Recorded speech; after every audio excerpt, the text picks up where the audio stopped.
भाई साहब, हम लोग गलत जगह आकर बैठ चुके हैं। यहाँ पर शमशान घाट है।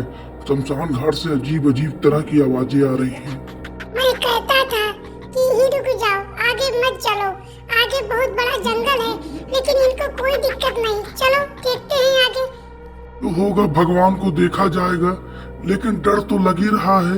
ये क्या सामने से कोई बुजुर्ग आदमी आ रहा है। इंसान हमको ठीक नहीं लग रहा है। इसके पीछे परछाई दिख नहीं रहा है।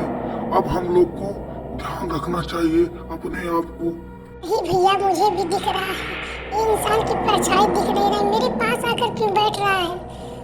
अरे चाचा, इस जंगल में अकेले आप कहाँ घूम रहे हो? लोग तो अजनबी है, इस जंगल में आकर फंस चुके हैं। मैं भी अजनबी हूँ। मैं आप लोग को देखकर आप लोग के पास आ गया कि कुछ मुझे डर भी लग रहा था। तो हो सकता है मैं आप लोग के पास बैठ जाऊंगा तो कोई दिक्कत नहीं होगी। वहाँ से कुछ ही दूर पर एक व्यक्ति जो जंगल में भटक गया था, उसे रास्ता नहीं मिल रहा था कि मैं इस जंगल से कैसे बाहर निकलूं। मन ही मन सोच रहा था और अंदर से एकदम डर रहा था। जंगल से चीखने की आवाज़ और अनेकों प्रकार की आवाज़ सुनकर वह एकदम डर जा रहा था, लेकिन करता तो करता क्या। हे भगवान, चाहे जैसे मुझे इस जंगल से पार करा दो, मैं दोबारा इस जंगल में नहीं आऊंगा। हमारे सामने ये दादाजी बैठे हैं।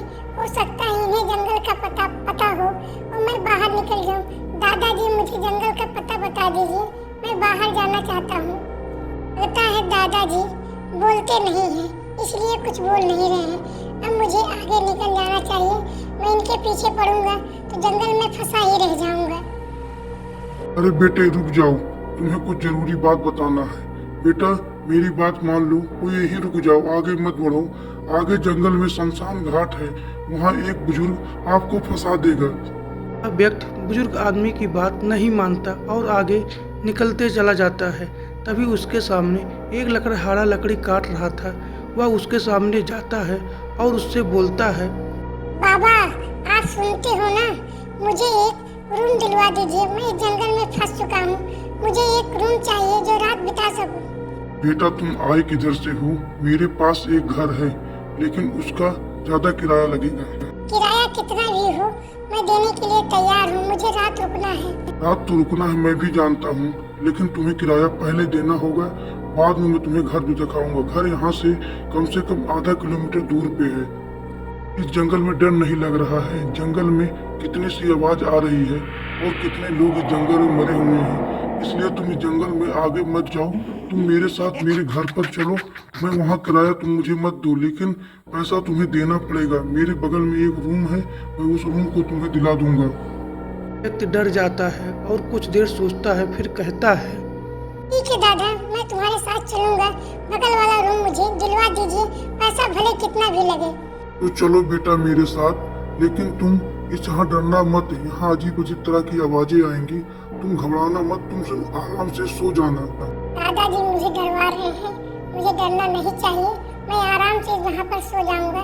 रात ही तो बिताना है, सुबह फिर मैं चला जाऊंगा। अब मैं चल रहा हूँ, थक गया हूँ, एकदम सोने जा रहा हूँ। वह व्यक्ति जैसे सोना चालू करता है, तभी उसे अजीब अजीब तरह की डरावनी चित्र सामने आती है। कभी कंकाल, कभी कुछ व्यक्ति जो उसे बुलाते हैं। वह एकदम डर जाता है।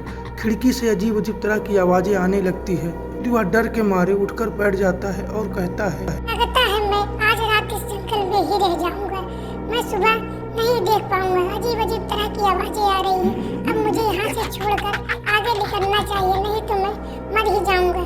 से आगे निकलता है, तभी उसके सामने वही बाबा जी दिखाई देते हैं जो एक कंकाल के साथ लड़ रहे थे और उससे कह रहे थे कि मेरा भी हिस्सा उस कंकाल में लगा देना जो घर के अंदर रखा हुआ है। बाप रे बाप, भागो भागो, बाप रे बाप, ये दादाजी मेरे सामने आ गए। अरे ये तो भूत है। अरे बाप रे बाप, भागो भागो भागो, अरे भागो। ये कहाँ से आवाज आ रही है? ये बाबा जी भूत है जो तुम्हारे पास बैठे हुए हैं।